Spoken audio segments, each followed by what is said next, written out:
A young pilot at a U.S. airport is suddenly suspended after a K9 unit detects traces of stimulants on him, traces he swears were never there. But as he digs deeper, he uncovers a chilling setup involving betrayal, silence, and a loyal dog who refuses to be ignored. What if the one who barked was never wrong, just silenced? If that sounds like your kind of story, hit like, subscribe, and stay with me because nothing here is fiction except the names. Evan Dawson had never felt more alive than when he stepped onto the tarmac that morning. The concrete beneath his boots still radiated the cold of dawn, but the sunlight was already glinting off the wings of Flight S-17, a training jet under the Regional Carriers Pilot Academy. 27, fresh out of the Air Force, but hungry for a commercial license. Evan had made it through flight school with top marks and near-fanatical discipline. There was no cockiness in him, only gratitude, and a very private fear of failing. This day was the start of new life. He slipped into his flight jacket, still stiff from the dry cleaners, and took a breath as the instructor, Captain Morrison, gave him a silent nod. "Keep it smooth," the older man said with a grin, sliding his clipboard under his arm. "Don't show off. That's my job." Evan smiled back. His fingers adjusted the collar automatically, then touched the small gold pin on his chest, the wings he'd earned with sweat and zero favors. Inside the control tower, security teams moved as usual, keeping the perimeter clear, guiding operations. Among them was Rex, a K9 German Shepherd assigned to TSA Unit 4. A legend among handlers, Rex had an instinct sharper than protocol and a reputation for never missing a target. As Evan climbed into the cockpit, prepping for the taxi check, a sudden bark split the morning calm. Rex lunged toward the edge of the tarmac, his leash taut, his handler, Officer Ramirez, struggling to hold him back. At first, no one paid much attention. Dogs barked. It happened. But Rex didn't stop. His hackles rose, his body tense with a kind of urgency that even Ramirez hadn't seen in over a year. Captain Morrison turned to glance through the glass. "Ramirez," he said, slightly annoyed. "What's going on with your dog?" Ramirez didn't answer. Instead, he called in quietly to dispatch. Possible alert. Rex is fixated. Near runway 3. No visual threat, just reactive. A supervisor nodded, and protocol kicked in. Within 2 minutes, a secondary team arrived, quietly motioning Morrison to step out of the cockpit. Evan stayed in place, confused but compliant. No alarms. No evacuation. Just an unusual level of attention. "Sir," one of the agents said to Evan, professionally but firmly, "could you step out for a quick uniform check?" Random procedure. Evan blinked. "Now? I'm about to taxi." 2 minutes, the man said, gesturing gently. Morrison watched from the side, his face unreadable. Evan stepped out. A portable scanner passed along his uniform. Then the handheld chemical swab test. It was all strangely quiet. Rex held a few feet away, never took his eyes off Evan's chest pocket. The test came back. The agent frowned, then called someone. Evan looked at Morrison. "What's happening?" The instructor didn't answer. 20 minutes later, Evan was standing in the HR office of the airline. A formal voice told him the training flight was canceled. "You'll be placed on leave pending review. Please surrender your badge and access card." "Wait, why?" Evan asked, his voice steady but tight. "Was there a security issue? Did I do something wrong?" "That information's confidential," the administrator replied. "We'll be in contact." Just like that, the dream broke. No explanation. No accusation. Only silence. That evening, in a secure room deep in the airport's administration wing, Chief Daryl Monroe of TSA reviewed the report. The lab results were clear. Trace amounts of a banned stimulant had been detected on the left breast of Evan's uniform, the kind commonly used to stay awake during long hauls. A substance highly regulated. But the amount was microscopic, less than skin contact would transfer. Monroe frowned. "Contamination?" he asked the internal officer. "Possibly," the man said. But it was enough for Rex to react. And Dawson? Clean otherwise. Military background. No red flags. Monroe drummed his fingers against the report. "We can't go public with this," he muttered. "No grounds. But we can't ignore Rex either. He leaned back, staring out at the runway lights blinking like lost stars. Handle it quietly. Suspend him. No formal charges. Just keep him away from flying. For now. The order went through before midnight. Rex, the K9 who had never aired in 5 years of service, paced restlessly in his kennel that night, barking at a world that had chosen to look the other way. And Evan, now without badge or badge number, lay awake in his apartment, the sound of jets still whispering outside his window, wondering what had just slipped through his hands and why no one would tell him the truth. The first 3 days passed like smoke curling in a sealed room, silent, choking, and without direction. Evan stayed in his small apartment overlooking the freight lanes of Terminal B, watching the planes he used to prep for, now just distant silhouettes in someone else's routine. He'd filed an official inquiry with HR, then a second request with the union rep. The responses were formulaic. We are reviewing your case in cooperation with airport security. Please remain available for questioning. What case? What investigation? There had been no formal charge, no recorded incident, and yet his badge had been revoked. Worse, his name had already disappeared from the internal rotation. No shift next week. No flights. He was a ghost with no cause of death. On the morning of the 4th day, he received a call, not from HR, not from TSA, but from the Office of Internal Operations. The voice on the line, emotionless and brief, instructed him to report at 10 a.m. for an integrity evaluation. No legal representation allowed. No prior disclosure of the agenda. Evan arrived at the admin building in a plain polo and jeans, the way they liked, civilian, small, unassuming. The office was fluorescent lit and windowless, with a cracked analog clock and a surveillance camera in each corner. A man in a white shirt and silver tie greeted him. He didn't introduce himself. Instead, he pushed a folder across the table and said, "Do you recognize this material?" Inside was a copy of a lab report, highlighted in yellow where the stimulant compound was listed in micrograms. Evan stared at the page. "I've never used this in my life," he said, steady but firm, "nor carried anything that would expose me to it." The man didn't blink. "Can you explain how it ended up on your uniform?" "I can't," Evans said. "Maybe cross-contamination? I store my gear in the communal locker room like everyone else."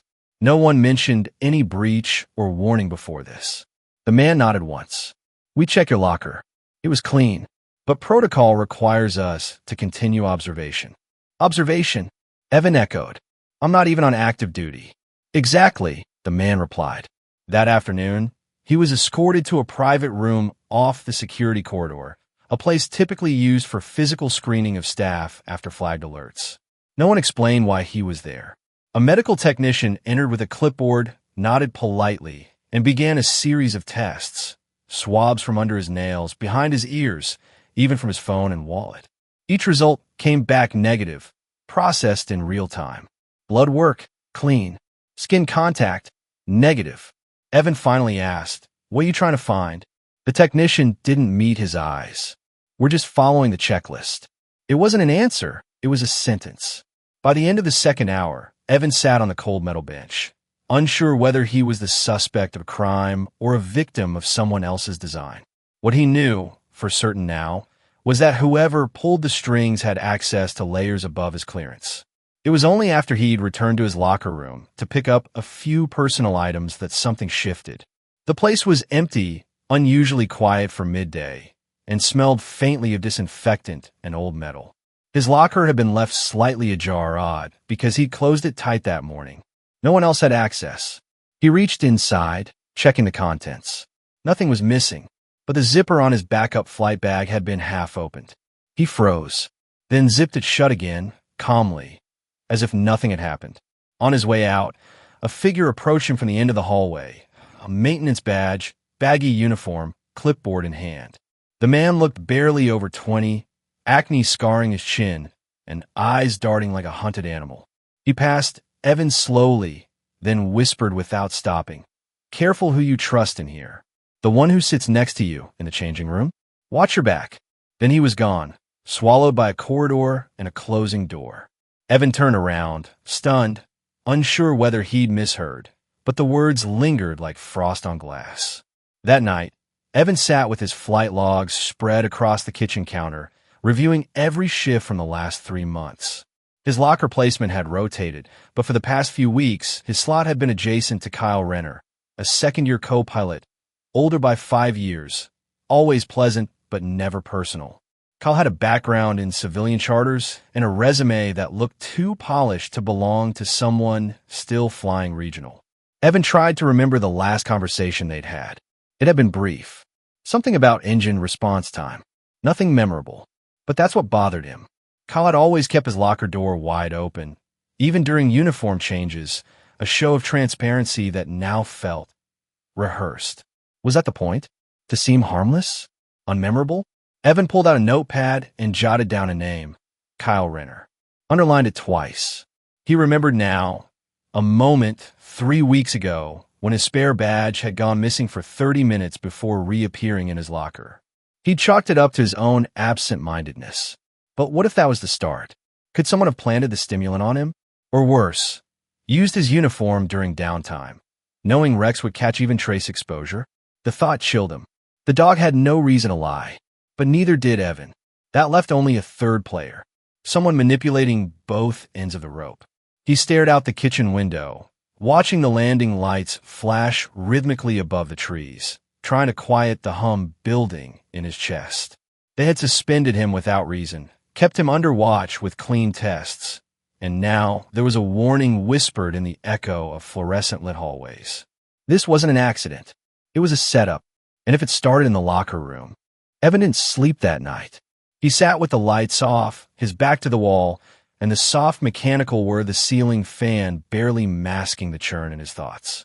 He kept going over the whisper from the maintenance kid, the oddly ajar locker, the subtle suspicion that Kyle Renner, the quiet locker neighbor, wasn't just a harmless coworker. But suspicion meant nothing without proof.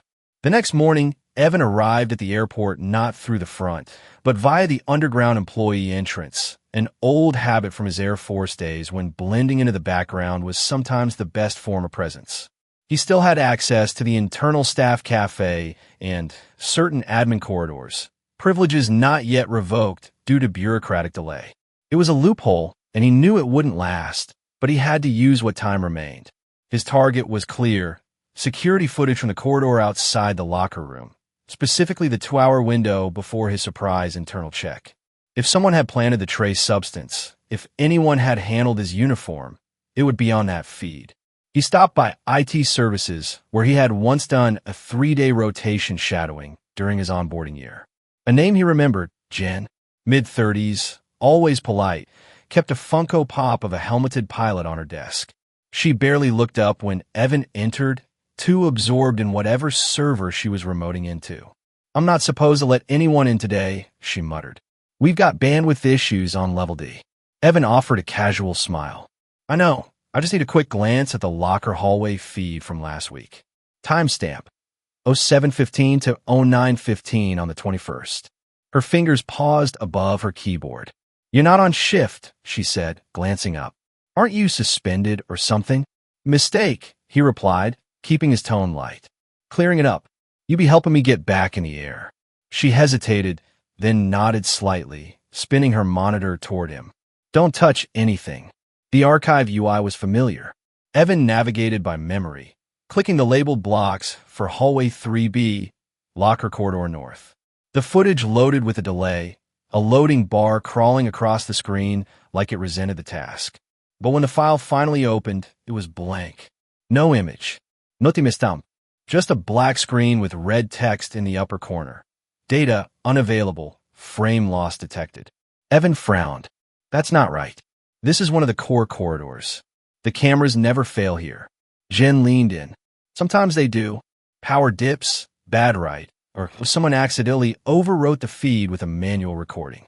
Could be anything. Can you pull backup? There's no backup on that corridor. It loops on a 48-hour cycle, unless archived by a flag. If no one flagged it, it's gone. Evan stepped back from the screen, forcing himself to stay still, not to clench his fists. "When was the system last maintained?" he asked. Jen shrugged. "Last Friday, I think.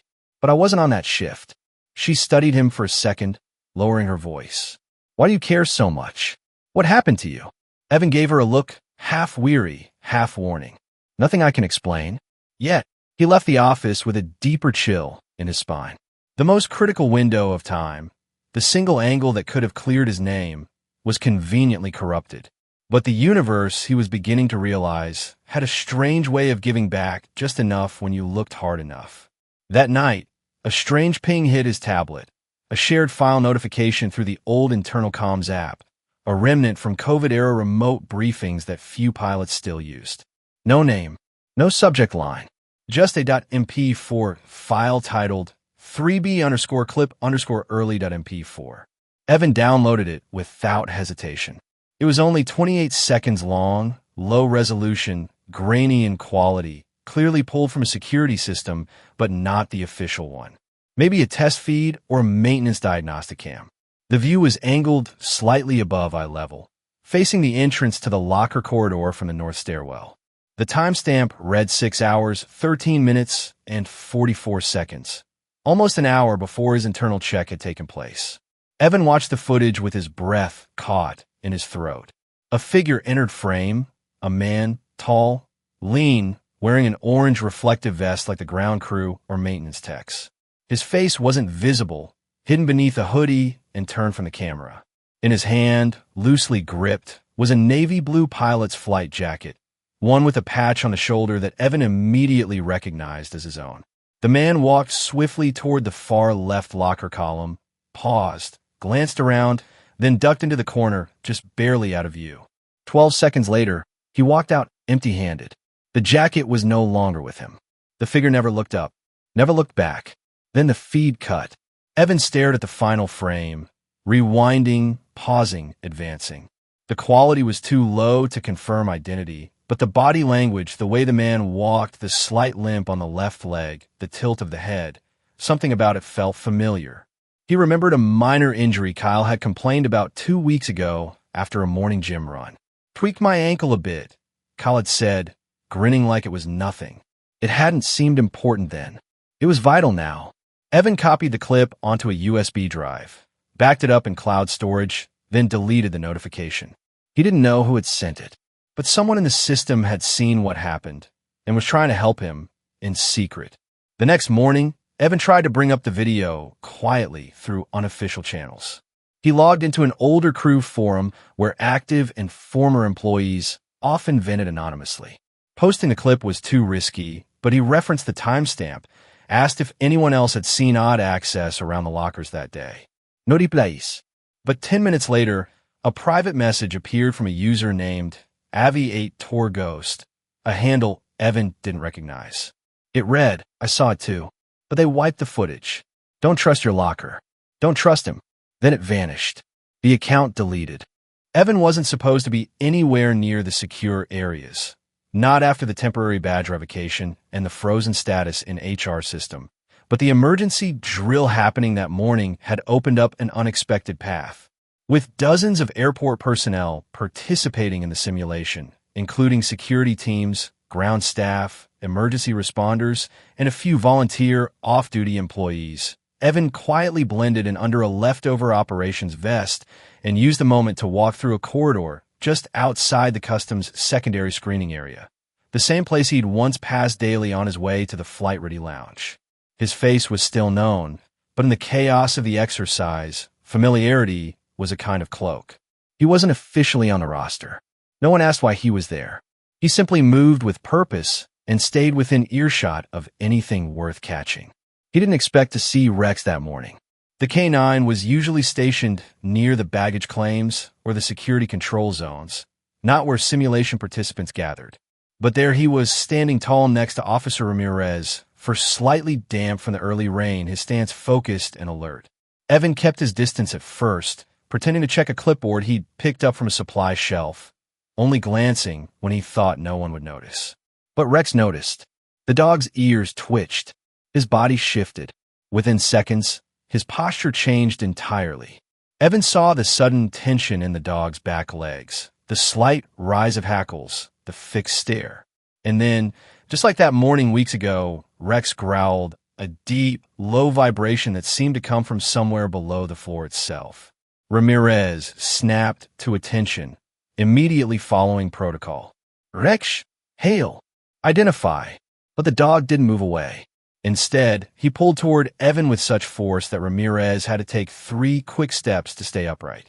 The leash strained as Rex stopped less than 4 feet from Evan, nose high, tail rigid. Evan backed up a step, hands raised. "I'm not even in uniform," he said quietly, but Ramirez was already calling for a secondary unit. Evan felt a dry laugh catch in his throat. "This again," he muttered. A crowd formed faster than expected. Drill observers turned toward the scene, whispers rising like static. Supervisor Monroe arrived seconds later, his expression sharp, displeased. "You're not authorized to be here, Dawson," he said flatly. "And now the dog's reacting to you a second time." "I'm not carrying anything," Evan replied, calm but tired. "Check me. I'll cooperate fully." Monroe nodded. "Step into the side room." It was the same glassed-in area used for random checks, except now the tension wasn't random. Evan removed his vest, emptied his pockets, turned them inside out. Nothing. No paldir, no capsules, no transfers. His clothes were plain civilian. No uniform in sight. A full-body scanner confirmed the obvious, clean. The chemical swab test came back negative again. Rex continued to stand outside, still watching, still growling. That was when Ramirez pointed at Evan's backpack. "Open it," he said. Evan froze. The bag was old, his pre-flight bag from before the suspension, and he hadn't touched it since the day he was pulled off duty. It had sat untouched in his closet, untouched by him, but maybe not untouched entirely. He unzipped it slowly. A flashlight, a field manual, earplugs, a couple pens. He turned it inside out. Still nothing visibly suspicious. But then Ramirez reached in with a gloved hand and swabbed the inner lining. "Rex is reacting to this," he said quietly. "Let's check for trace." 10 minutes later, a technician stepped in with the readout. Trace elements of the same stimulant compound had been found on the lining of the backpack. Less than 1 milligram. No usable dose. Just presence. Evan shook his head. "That bag hasn't left my apartment in over 3 weeks. "So who touched it?" Monroe asked. "I don't know," Evan said, voice dry. "But I'm not the one setting off alarms. Something else is." After they let him go, once again without formal detention, just more scrutiny, Evan returned to his apartment and immediately checked the small hallway closet where he kept his unused gear. The backpack had sat on the second shelf from the bottom, just behind his winter jacket and old flight boots. The shelf had dust on it, except for the faint outline where the bag had sat, and a second, smaller smudge beside it, about the size of a fist, like someone had briefly rested something there. He reached for his phone and called the property manager. "Did anyone access my unit for maintenance this month?" he asked. "No," came the reply. "Nothing scheduled." "You sure?" "I'm sure," Evans said, then hung up without further word. Someone had entered. Not through a door, maybe with a copy key or some bypass. Someone who knew what to touch and what not to. Someone who wanted Rex to react again, just enough to keep suspicion alive. That evening, Evan searched the incident database Rex's team used for logging K9 alerts. He couldn't access the official logs, but through a connection in the Union forum, he'd obtained fragments, mostly old training data. What caught his attention wasn't just that Rex had only falsely alerted once in his career, it was that in every valid alert, the compound had been embedded in fabric. Never exposed, never floating. The dog reacted to intent, not just residue, which meant someone had handled the backpack with gloves, embedded the trace, and resealed it without disrupting anything visible. He sat in the dark, fingers laced together, staring at the bag now lying open on his table like a corpse mid-autopsy. Then he remembered something. During the drill, before Rex had noticed him, he'd walked past a group of ground crew, just for a second, but among them was a man in an orange vest with a slight limp in his left leg. The same gait as the hooded figure in the clip. The memory wasn't conclusive, but it sparked a direction. If Rex kept getting triggered by things Evan hadn't touched, maybe Rex wasn't reacting to Evan at all, but to something still on him. Something past him. Something designed to follow him like a shadow. The pattern was too precise to be accidental. Evan couldn't ignore it anymore. Rex wasn't reacting randomly, and the stimulant wasn't appearing by chance. Someone was manipulating the system and using Evan as the scapegoat. But he needed more than instinct. He needed history, something deeper than what public records could offer. That was when he remembered a brief mention from Ramirez months earlier, something about Rex having been part of a different unit before being assigned to airport security. Most dogs in the TSA program rotated from military or federal deployments, but Rex had always seemed sharper, more responsive than a standard sniffer. Evan made a call to an old Air Force contact who still worked in K9 logistics and eventually got a name. Master Sergeant Andrew Hale, retired, former lead K9 instructor for a joint task force operating under Homeland Security. Hale had trained Rex in his early career. Evan found him living outside Phoenix, in a one-story house with a truck parked under a tarp and a mailbox shaped like a fire hydrant. When Hale opened the door, he gave Evan a long, narrow-eyed look before stepping aside. "I figured someone would come asking about that dog eventually," Hale muttered, pouring black coffee into mismatched mugs. Rex doesn't forget scent. Doesn't forget people either. He was never trained to ignore doubt. They sat at the edge of the old man's porch while cicadas buzzed in the background. Evan explained the recent alerts, how Rex had triggered on him twice, though he was clean, and more recently, had zeroed in on a backpack Evan hadn't touched in weeks. Then he said, "Let me guess. No usable amounts. Just enough to spook protocol." "Exactly," Evan replied. "And now they're using Rex's reactions to justify keeping me off the line." Hale nodded slowly. 5 years ago, Rex was pulled from an assignment at Langley. There was a leak, someone smuggling secure flash drives out inside aviation gear. All legal channels were stalled, so we used behavioral dogs to isolate suspects. Rex didn't miss once, but there was a catch. Evan leaned forward. "What catch?" "The targets didn't carry the data on them," Hale said. "They handled it, then passed it along. But Rex could still trace the scent like a ghost trail. Every single alert led us to someone one step behind the actual courier. But in one case, the last one, he reacted to a maintenance supervisor who had no idea he'd ever touched classified material. Turned out, the guy had borrowed a jacket from a friend just hours before the sting. The jacket had been used to carry a drive days earlier. That was enough for Rex. So the dog wasn't wrong, Evan said, piecing it together. He was just following the residue of intention. "Exactly," Hale replied. "Which means if Rex keeps pinging you, someone's using you as the decoy. And if that dog's still on duty, someone up the chain already knows." Evan returned to the airport with a different plan. Logic hadn't cleared his name, nor had testimony. So now he'd use the one thing they trusted above all else, the dog himself. He prepared the backpack again, this time wearing gloves, sealing it in a plastic bag, and carefully handling it only through sleeves turned inside out. Then he left it inside a stall in the staff restroom nearest the maintenance wing, a spot monitored by only one camera with a known 2-minute blind zone at the end of each hour due to a server reset. He checked the timing, walked in at 10:58 a.m., and walked out at 11 o'clock sharp, blending into the corridor with a group of cafeteria staff. 30 minutes later, he waited from a floor above, watching through the atrium windows as a routine sweep passed by. Officer Ramirez with Rex, walking through the concourse during a mock drill to check for contraband. Evan counted the seconds. Rex passed the restroom door, hesitated, pulled, then barked sharply, ears stiff.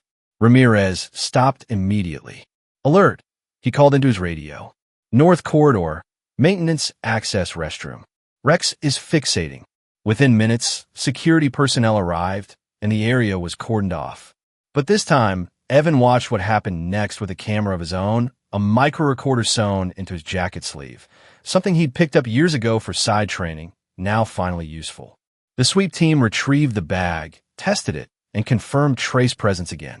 But more importantly, the reaction didn't stop there. As the team regrouped, Rex suddenly shifted, turning sharply toward one of the bystanders standing off to the side, near a vending machine. He growled, then barked again, pulling hard against his leash. The man in Rex's sights was wearing a navy blue field jacket with a silver patch on the arm. Chief Technical Supervisor Martin Decker. Decker raised his hands, startled. "I haven't touched anything," he said quickly. "I was just getting coffee." But Rex didn't back down. Ramirez looked confused. "He's not reacting to the bag anymore," he said. "He's reacting to him." The scene grew tense. Evan stayed out of view, but he watched as Decker was escorted away, not arrested, but questioned. No confrontation, just careful words and quiet radios.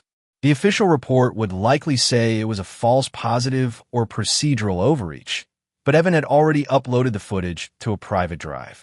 He now had proof that the dog wasn't fixated on Evan, but on an object that had moved through multiple hands, and now someone else entirely had triggered the same response. The circle was widening. The trail Rex followed wasn't about a specific bag or shirt. It was about intent, about contact, about a link that carried from one person to the next like a fingerprint that couldn't be washed off.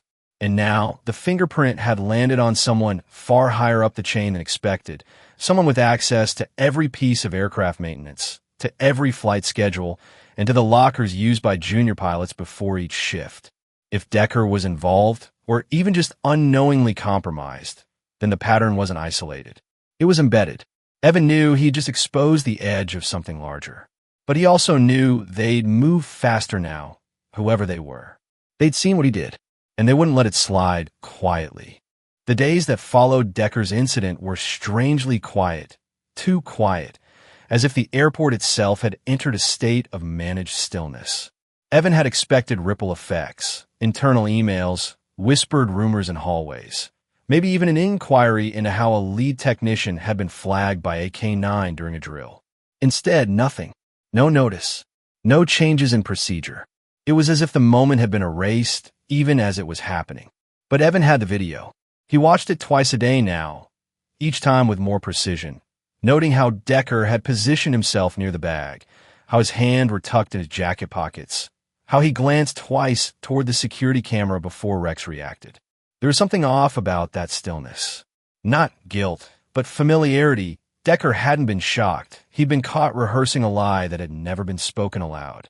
Evan decided it was time to dig deeper, not through interviews or conversation, but through the back-end systems HR rarely locked down properly. He used a temp badge borrowed from a friend on the cleaning crew, logged in during a slow hour when no one monitored the terminals, and accessed the internal HRNet archive via an unsecured admin console in the break room adjacent to Lost and Found. With a few keystrokes, he navigated into Decker's personnel file, basic entries at first, education, previous employment certifications. But then he found a flagged memo, marked as restricted but not encrypted. It was dated 5 years prior, transferred from a sister airport. The note read, Supervisor Martin Decker was briefly placed on investigatory hold following anomalies in part requisitions and discrepancies in outgoing aircraft components. Anonymous tip suggested possible rerouting of surplus avionics to third-party distributors. The case ID was listed but marked inactive. No charges filed. No disciplinary action taken. Evan felt the blood pulse in his temple. The document ended with a brief line. Due to lack of evidence and loss of chain of custody documentation, internal resolution closed matter on June 7th. He cross-checked that date against the current airport's internal transfer logs. On June 9th, Decker was hired as chief technical supervisor at his current location. Evan leaned back in a chair, heart pounding. Decker hadn't just shown up clean. He had been moved, relocated under a cloud that was quietly swept away before anyone had a chance to ask why. And now, years later, the same signature pattern had reemerged. Trace chemicals, false proximity, innocent intermediaries taking the fall. If Evan hadn't been paying attention, he would have been the next in a long chain of vanishing security concerns. But there was more. He checked the logs again, tracing Decker's interaction logs for the past few months, locker room entries, restricted area access, personnel keycard syncs. Nothing stood out until Evan saw that Decker had clearance over all maintenance locker audits. And not just current access. He had override credentials on the past 3 months of audit trails, meaning if someone had wanted to stage a contamination, to plant or shift an item in a bag or jacket, Decker could authorize the change and wipe the record afterward. Evan copied what he could to an encrypted drive and logged out fast, leaving no trace. But when he returned to the outer concourse later that afternoon, the air felt different. Patrol dogs were gone. Ramirez wasn't at his usual post. And Rex was missing. Evan asked casually at the staff checkpoint, pretending to look for a friend. One of the guards replied, the K9 team got moved. Something about realignment of security priorities. Evan kept his voice even. You mean all of them? Nah, the guy said just the shepherd. The black one. Rex, right? Got reassigned. No idea where. That was the moment something cracked inside Evan. Not just concern, but confirmation. Rex had embarrassed someone. And that someone had reached far enough to remove a dog that had never failed duty, simply because he barked at the wrong man. Evan left the checkpoint, walked straight to the west parking structure, and sat in his car without turning on the ignition. His hands were cold, not from fear, but from clarity. They weren't just trying to discredit him. They were wiping out the witnesses, one by one. He checked his phone, opened the internal database he still had partial access to, and searched Rex's unit designation. It returned a new record. Reassigned. Field Unit 14B, Cargo Division, out-of-state rotation. No destination listed. Just a timestamp and a status change. No dog was ever moved without cause. And no cause was listed. He called Ramirez directly. The officer didn't answer, not the first time, not the second. On the third try, a text came back. Can't talk. Transfer wasn't my call. Don't ask. That night, Evan sat alone with his laptop open, watching the footage of Rex alerting on Decker for the 7th time. He paused on the exact frame where Rex's snout lifted, ears tilted forward, and the leash went taut. It wasn't a mistake. The reaction was too specific, too clean, and now that reaction had triggered enough discomfort somewhere above to warrant an entire reassignment order for a K9 who had never been wrong.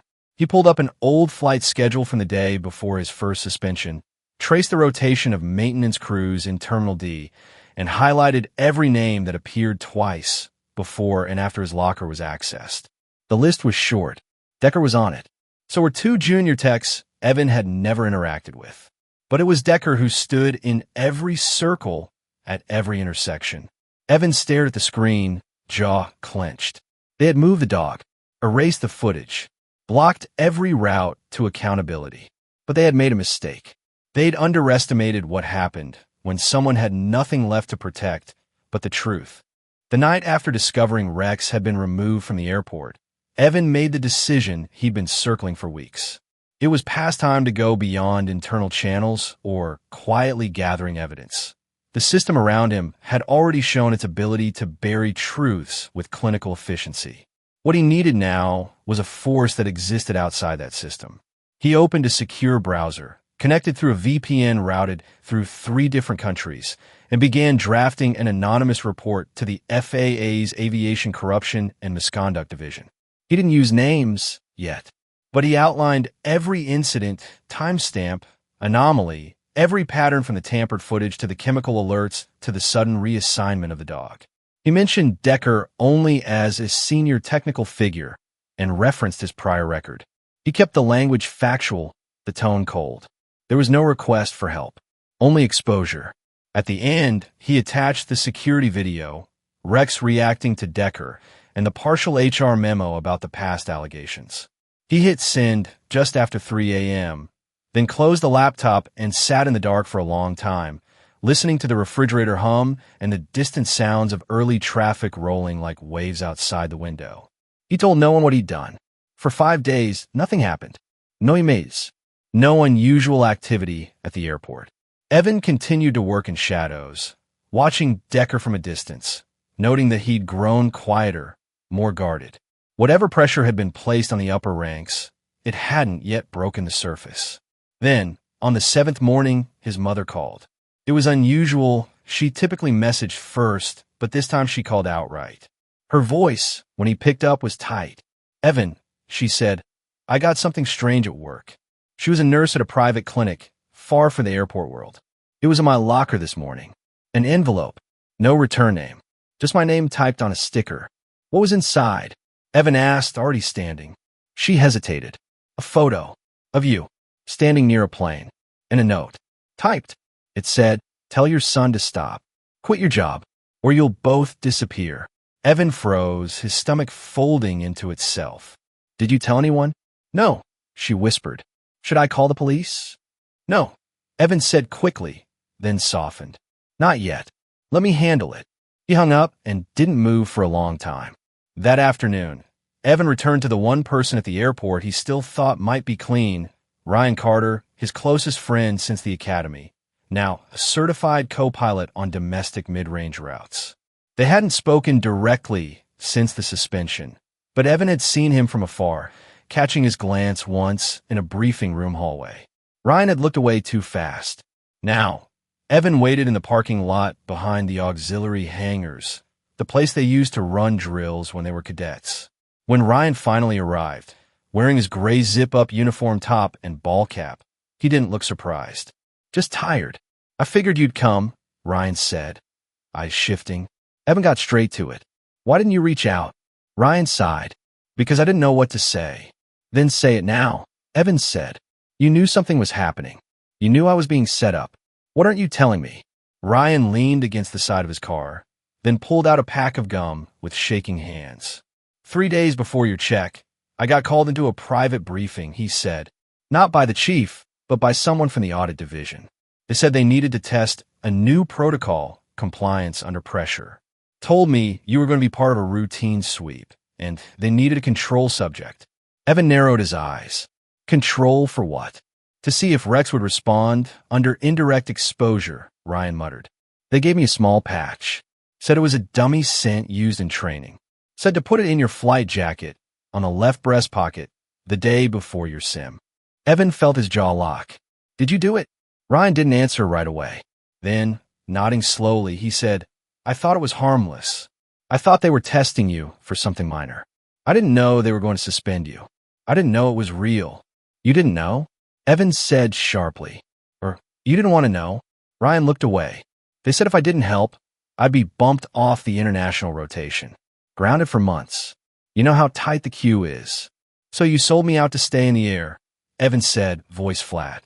"It wasn't just you. It was orders. They said it came from higher up. Decker was there too, behind the glass, watching. I didn't know what he had to do with it until later." Evan stepped back, suddenly cold despite the sun. His oldest friend had been the one to start the entire chain. The patch. The proximity. The first alert from Rex. It had all begun because someone told Ryan to run a test. And now his mother was receiving threats. The line between simulation and sabotage had vanished. "Do they know I've been digging?" Evan asked quietly. Ryan hesitated. "Someone knows. I heard your name come up on a restricted list for surveillance review. That only happens if they think you're going to whistleblow." Evan looked away, jaw clenched. Too late for that. The air at Terminal C hung strangely tense that morning, not from chaos or alarms, but from the kind of manufactured calm that comes before an orchestrated event. Evan had caught wind of the emergency response simulation from a former dispatcher who texted him late the night before. "Rumor is they're bringing in the K9’s again. Big crowd. Might be your only shot." That one sentence had sparked something in him, a quiet, tightening resolve. He hadn't slept, just prepared, packed his camera gear in layers under an old airport maintenance jacket, took a spot near a fire exit above the observation corridor, and waited with a view of the freight zone where staff would be cycling through security drills with the new shipment mock-ups. For the past week, he'd kept his head low, feeding bits of evidence through encrypted channels, including redacted names and training document from the HR archives, still watching Decker from distance. But nothing had moved fast enough. The threats to his mother, Ryan's betrayal, the vanishing of Rex, all of it had cemented a truth. The system wouldn't fix itself. Someone had to force its hand. At 9:48 a.m., he saw a familiar figure step into the secured lane between the customs exit and the mobile command unit. Black fur, steel gray harness, controlled stride. Rex. Evan's pulse kicked up. The shepherd had returned, unannounced, unofficial, but unmistakably himself. Ramirez held the leash, jaw tense, eyes scanning the area as if he too knew something was off about this sudden reassignment. It wasn't coincidence. It was a message, or a trap. Either way, Evan adjusted the lens focus and kept watching. The exercise began with luggage sweeps and randomized pat-down protocols. Airport crew lined up with sealed gearboxes and standard cargo kits. Among them, Decker stood near the equipment pallets, clipboard in hand, radio clipped to his vest, acting like he belonged exactly where he was. Evan zoomed in. At first, nothing seemed unusual. Rex passed by 2 tool kits, a medical duffel, and a sealed electronics case with zero reaction. But then, as he neared the 3rd crate, Decker's crate, his body stiffened. It was subtle at first. A zlutbache, a twitch in the ears. Ramirez leaned down, murmuring something, probably trying to settle the dog. But Rex ignored the cue. He pulled forward, nostrils flared, then stopped directly beside Decker's crate. His front paw scratched the ground once, twice. Then he growled, low and sharp, before barking 3 times in rapid succession. Decker flinched. Ramirez jerked back on the leash, eyes flashing toward his supervisor. "Alert," he called, clearly confused. "Positive indication. Unit Delta 3. Evan kept filming, hand steady. His heart hammered, but his breathing slowed, exactly as he'd trained himself for flights, for emergency procedures for this. No one else seemed to realize the significance. Just a dog reacting again, maybe faulty training, maybe a fluke. But Evan knew what he was seeing. Rex wasn't pointing at Evan this time. He was calling out the same man whose scent he'd followed before. And this time, there were 30 people watching. The scene turned tense. Monroe appeared quickly, whispering something into his comms as 2 uniformed staff began to move toward Decker's crate. Decker raised both hands and tried to laugh it off. "It's probably residual from last shift," he said, but his voice wavered. "Same tools we use every day." Ramirez didn't move. Rex remained fixated, posture sharp as if daring someone to ignore him again. Evan continued filming as Monroe gestured for the drill to continue while quietly redirecting the crate to a side lane. There would be testing, no doubt, but if protocol followed previous patterns, the findings would never make it to official logs. They'd vanish again, which was why Evan wasn't just filming. He was streaming, routing the footage through a hidden relay app to a secure drive linked to an anonymous email. Once the exercise dispersed and Decker retreated into the shadows with 2 men Evan didn't recognize, Evan made his move.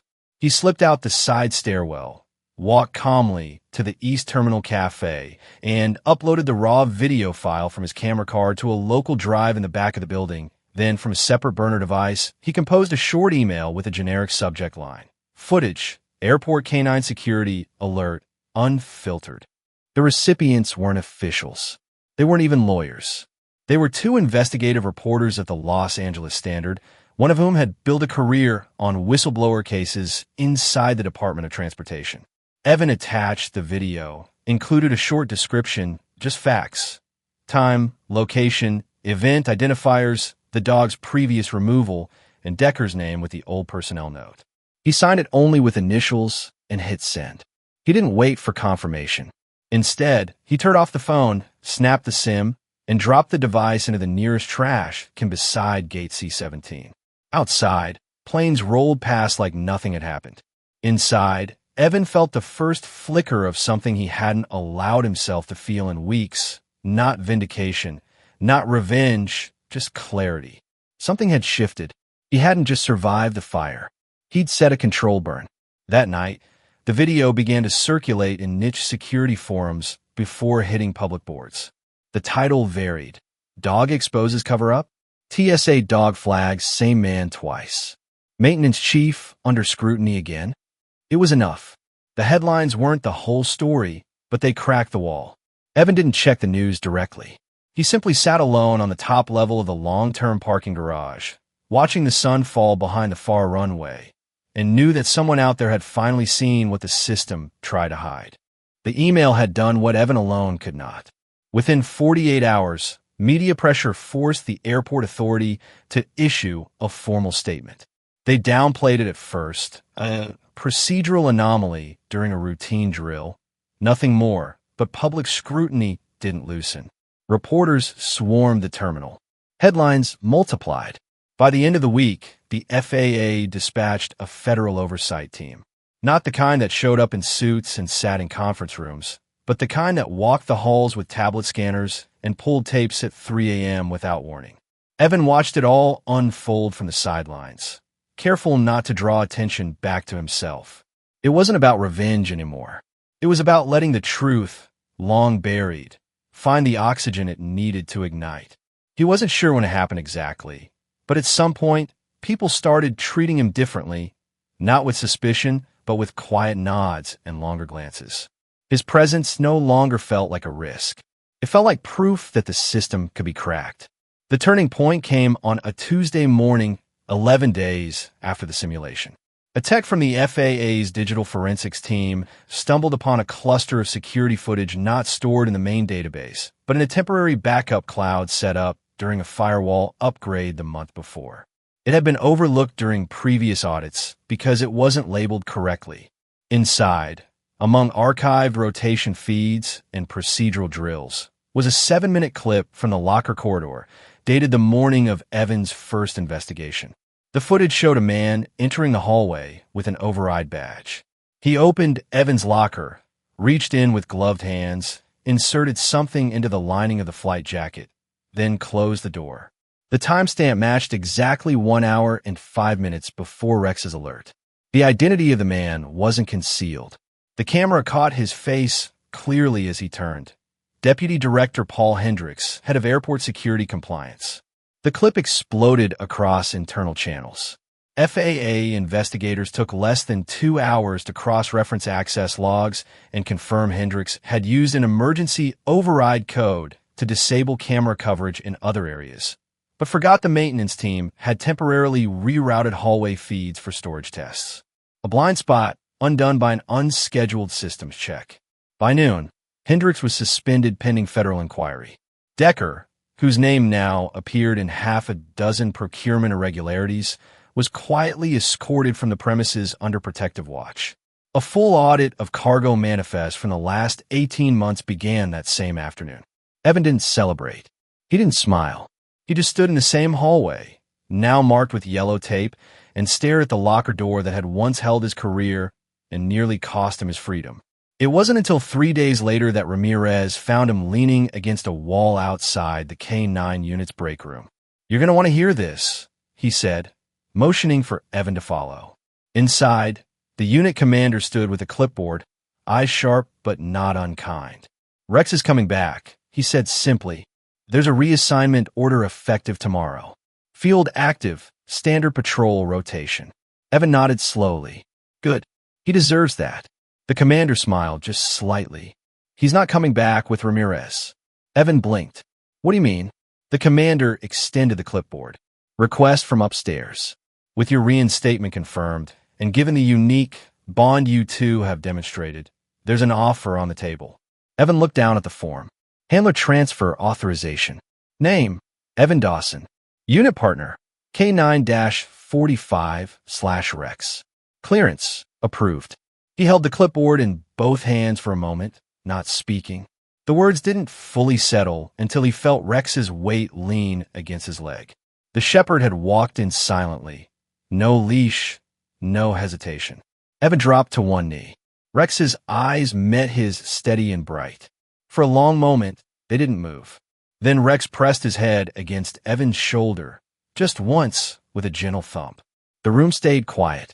Outside, the sun crept over the runway glass. Evan walked beside Ramirez for the last time in uniform before his official reentry the next morning. "You good with this?" Ramirez asked. Evan nodded. "You were right all along," he said. "Rex never barked at the wrong man. We just weren't ready to listen." Ramirez exhaled, watching the planes line up across the horizon. "So what now?"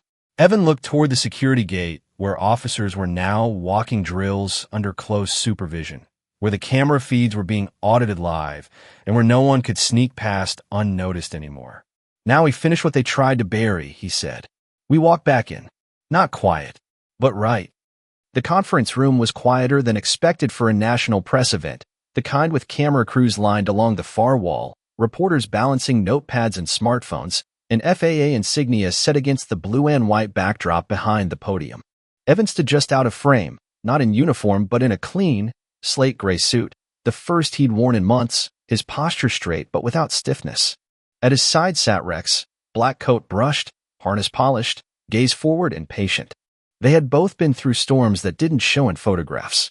Across the room, a federal spokesperson stepped up to the microphone, cleared her throat, and began to speak in the kind of cadence that usually followed disasters, not redemptions. Following an extensive federal investigation prompted by multiple whistleblower reports and subsequent media coverage, she said clearly, "We are today announcing the full exoneration of Mr. Evan Dawson from all prior allegations connected to controlled substance traces and security violations.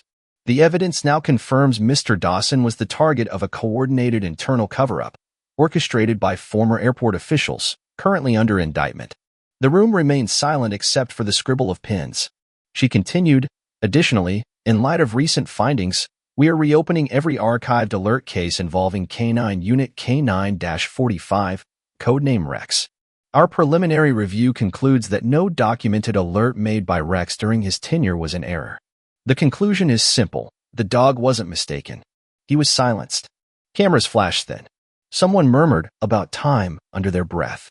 Evan didn't flinch. Rex didn't blink. Later, in a quieter room adjacent to the press hall, Evan sat alone with the FAA deputy director who had personally overseen his reinstatement. The woman, mid-50s with salt gray streaks in her hair and eyes that missed nothing, passed him a sealed envelope. "This isn't symbolic," she said. "This is structural." Inside was the appointment letter. Evan Dawson, Lead Training Officer, Flight Division 12. Effective immediately. "They want you to take over the Orientation and Integrity Program," she explained. "After everything that's happened, we need a different kind of pilot at the front of the room. Someone who's seen what it means to stay quiet and what it costs to speak." Evan folded the paper, slid it into his inner jacket pocket, and nodded once. "Then I want Rex assigned to the program too," he said. "Not just as K9. As presence." She smiled faintly. "Already approved." The next morning, Evan stood in Hangar 4, where new recruits lined up for their first day of ground induction. Some looked nervous, others eager, most too young to hide either feeling well. Evan stepped up without a microphone, just his voice echoing slightly in the open space. "You're going to be trained on engines, weather systems, fuel protocols, emergency descent," he said. "But none of that matters if you forget this. Trust isn't paperwork. It's earned. And it can be broken by silence faster than by fire." He paused, then nodded toward Rex, sitting beside him. "This is Rex. He won't fly your plane. But if he barks, you listen. Because he never does it without reason. Neither should you." The room stilled. The words weren't dramatic, but they were real. In the months that followed, the airport changed, not overnight, but unmistakably. Internal audits turned public. An anonymous reporting line was installed. Every locker hallway now had 2 separate camera systems with third-party cloud backups. Decker's name quietly disappeared from records, his resignation listed without honor. Hendricks faced formal charges for obstruction of justice and abuse of power, but Evan never attended the hearings. He didn't need to. The truth had already done more than any verdict could. And Rex returned to the job like he'd never left. Officers who once whispered about false alerts now stopped to pat him on the back before each shift. Travelers occasionally recognized him from the coverage, and photos began to surface of Rex with children, with veterans, with flight crews leaning on him like a talisman. One journalist called him the four-legged conscience of the terminal, and though Evan laughed at the phrasing, he didn't disagree. The dog had never wavered. He had just waited for the rest of the world to catch up. One evening, long after most of the staff had left, Evan stood on the runway apron, watching a training flight return under soft amber light. Rex sat beside him, tail tapping quietly on the tarmac. Evan breathed in the scent of jet fuel, distant ocean wind, the low hum of turbines slowing to rest. "You ready for tomorrow?" he asked. Rex didn't move but gave a low, contented huff. Evan smiled. "Yeah, me too." The world hadn't changed because it wanted to. It had changed because it had no choice.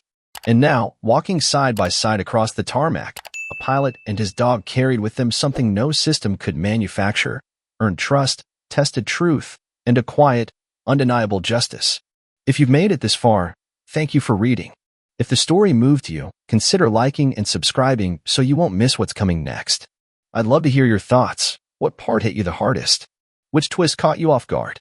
And by the way, where are you watching or reading this from? Drop a comment. I read every one.